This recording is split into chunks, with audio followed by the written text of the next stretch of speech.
अगरबत्ती बेचने वाला मंत्री बराबर कर देंगे आप? ऐसा ना करो महाराज। आप अपना एमआरआई भी देखना नहीं चाहते, चिल्लाने लगते हो, सब लोग नाराज हो जाते हो, बोले राहुल जी पे सवाल उठा दिया। अरे क्यों भाई साहब, गांधी जी पे सवाल उठा दिया लोगों ने तो राहुल गांधी। क्योंकि मतलब किसी दिन पता लगा कि आलू खराब आ गया, बोले लोकतंत्र की हत्या, किसी दिन दाल में नमक ज्यादा, बोले संविधान की हत्या। नमस्कार दोस्तों, समाचार 2.0 की एक नए वीडियो में आप लोगों का स्वागत है। दोस्तों आज एक मजेदार डिबेट वीडियो लेकर आ गया हूँ, वीडियो अंत तक देखना। दोस्तों आज की डिबेट में अमिताभ जी ने सपा की प्रवक्ता कपिल श्रीवास्तव और कांग्रेस की प्रवक्ता डॉक्टर हिलाल नकवी को बहुत अच्छे से धोया है। कारण ये लोग डिबेट में चीख चीख के कहने लगे मोदी जी गणतंत्र की हत्या कर रही है। फिर क्या हुआ, अग्निहोत्री जी की तरफ से ऐसा जवाब दिया गया, सपा की प्रवक्ता कपिल श्रीवास्तव ले नहीं पाया, उत्तेजित हो पड़े, फिर अग्निहोत्री जी रुक गए। दोस्तों ये दृश्य देखने के लिए आपको डिबेट अंत तक देखना पड़ेगा। दोस्तों वीडियो बहुत मजेदार होने वाली है, अंत तक देखना। वीडियो के बारे में आपका क्या राय है कमेंट में जरूर लिख के जाना। वीडियो अच्छा लगे तो एक लाइक, चैनल पे पहली बार आए हैं तो सब्सक्राइब भी कर लेना।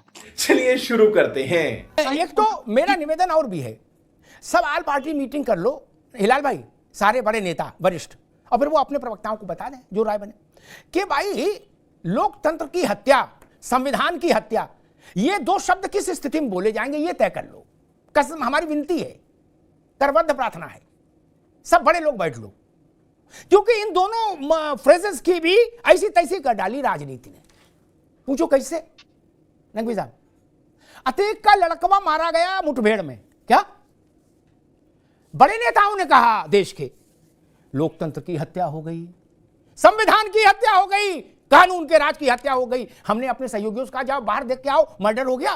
बोले ना भैया कोई मर्डर नहीं हुआ, तो अतीक का लड़का एनकाउंटर में मारा गया। मैंने संविधान कानून लोकतंत्र है, बोले है, वो कहीं नहीं गया अभी। नहीं तो एक बार तय नहीं हो जाए बैठ के, क्योंकि मतलब किसी दिन पता लगा कि आलू खराब आ गया, बोले लोकतंत्र की हत्या, किसी दिन दाल में नमक ज्यादा, बोले संविधान की हत्या। ये एक बार तय हो जाए कि भाई क्वांटम क्या होगा, क्या स्थिति बनेगी जब हम ये बोलेंगे कि लोकतंत्र की हत्या हो गई।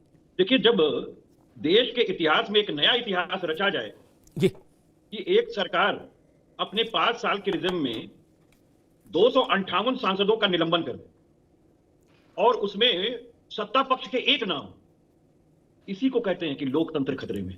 अच्छा, एक सरकार तख्ती दिखाने पे 143 लोगों को निलंबित कर दे, लेकिन कटवा भड़वा आतंकवादी एक विशेष धर्म को संबोधित करने वाले को एक 5 मिनट के लिए निलंबित ना करे, इसको कहते हैं लोकतंत्र पे खतरा है। ठीक है। जब देश का सर्वोच्च न्यायालय ये कहे कि ये लोकतंत्र जो है स्थापित होता है विश्वास पर, और अगर चुनाव आयोग की नियुक्ति हो रही है उसमें एक न्यायमूर्ति हमारा मुख्य न्यायमूर्ति होगा, तो उसके लिए आप अध्यादेश ले आओ, फिर कानून बना दो कि नहीं साहब, एक कैबिनेट मिनिस्टर होगा, एक प्रधानमंत्री होगा और एक नेता प्रतिपक्ष, यानी 2-1 से हम यस मैन की नियुक्ति करेंगे। इसको कहते हैं लोकतंत्र पे खतरा। ठीक है, समझ गया। और इसी तरीके से जब दिल्ली सरकार को सर्वोच्च न्यायालय की संवैधानिक पीठ ने कह दिया कि ये सरकार का हक बनता है कि वो ट्रांसफर और पोस्टिंग देखेगी, तो एक नया कानून बना दो, अध्यादेश लाओ और कर दो संविधान की हत्या। जी ठीक, क्यों? क्योंकि संवैधानिक पावर है आप। ठीक है कपिल जी, ये बात तो मेरी समझ में आ गई। कपिल जी ये बात समझ में आ गई मेरे, लेकिन मैं वही समझना चाह रहा था कि फिर अतीक के लड़के के मुठभेड़ में मारा जाता है तो कानून की हत्या कैसे हो जाती है संविधान की? एक मिनट कपिल समझ जा भाई, अतीक का लड़का जब मारा जाता है मुठभेड़ में तो कानून की हत्या, संविधान की हत्या बता दी जाती है। ये तो तय करना पड़ेगा ना, नहीं कि हत्या कहां हो रही है।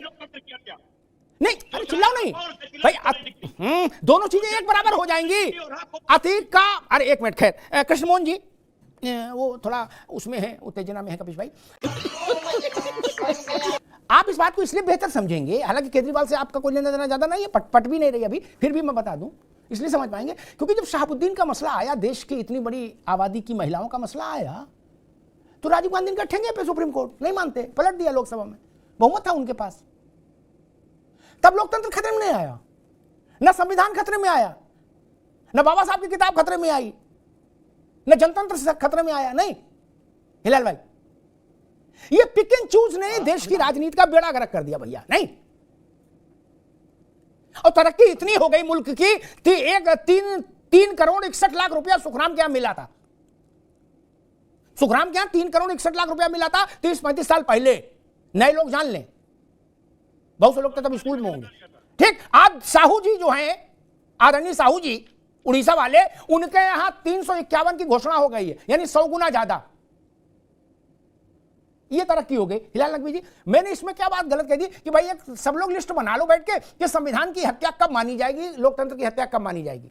बोल बोल। अमिताभ भाई, आपने बहुत अच्छा ये बात कही है जी। कि ये हम लोगों को आपस में तय कर लेना चाहिए कि अगर उत्तर प्रदेश में जैन के यहाँ पड़ता है छापा और वहां से 300 करोड़ के ऊपर जो है वो पैसा प्राप्त होता है, उसके बाद उसका क्या हुआ हम लोगों को नहीं मालूम है, पर उसका नाम नहीं आता है। सुखराम का नाम आ गया और उड़ीसा की बात आ गई, लेकिन बीच में अभी डब्ल्यूपी के चुनाव चल रहे थे, तब जो छापा पड़ा था वो कहाँ के थे ये भी हम लोगों को मालूम है। तो वहां पर भी बात होनी चाहिए, 300 करोड़ के ऊपर वहां पर भी पैसा निकला था, क्या हुआ, कौन सी जांच। हिलाल भाई, दो बातें, एक 30 सेकंड लूंगा। एक तो फिगर ठीक कर लीजिए, आपकी बात शर्माते हैं, फिगर ठीक कर लीजिए। 197 करोड़ था एक, और दूसरा वो कारोबारी था 20 लठ मारो, वो सांसद नहीं था, वो मंत्री नहीं था, दोनों की हैसियत में अंतर है, ठीक है ना।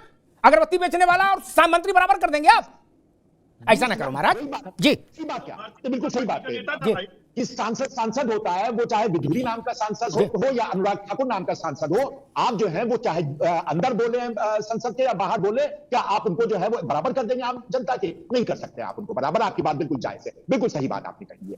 एक बात बहुत विनम्रता से कहूंगा मित्र, तथ्य रहते हैं, हमारी पर्सनल पसंदगी नापसंदगी की वहां कोई हैसियत नहीं होती।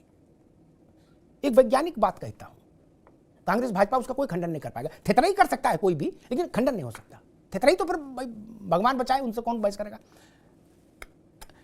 0, 5, 1, 2, 4, 6, 8, 10, 89, 182 और 303, ठीक।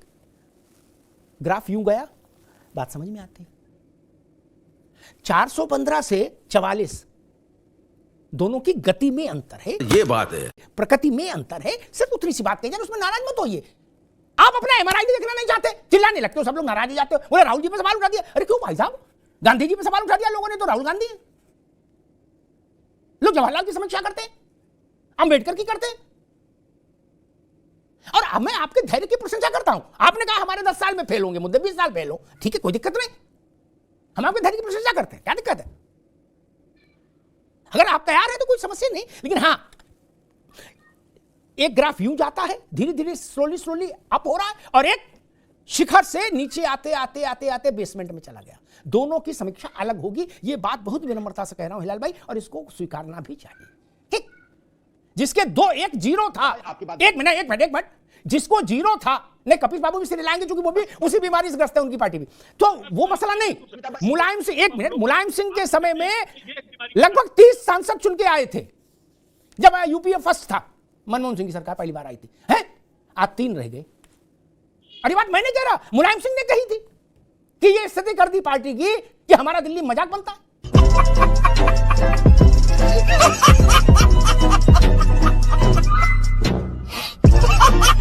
दोस्तों वीडियो अंत तक देखने के लिए आपका बहुत बहुत धन्यवाद। दोस्तों वीडियो अंत तक देख ली तो अच्छी लगी होगी, अगर अच्छी लगी हो तो वीडियो को एक लाइक एंड चैनल को सब्सक्राइब कर लेना, एंड वीडियो के बारे में आपका क्या राय है कमेंट में जरूर लिख के जाना। चलिए मिलते हैं अगली वीडियो में, तब तक के लिए जय हिंद, जय भारत, जय श्री राम।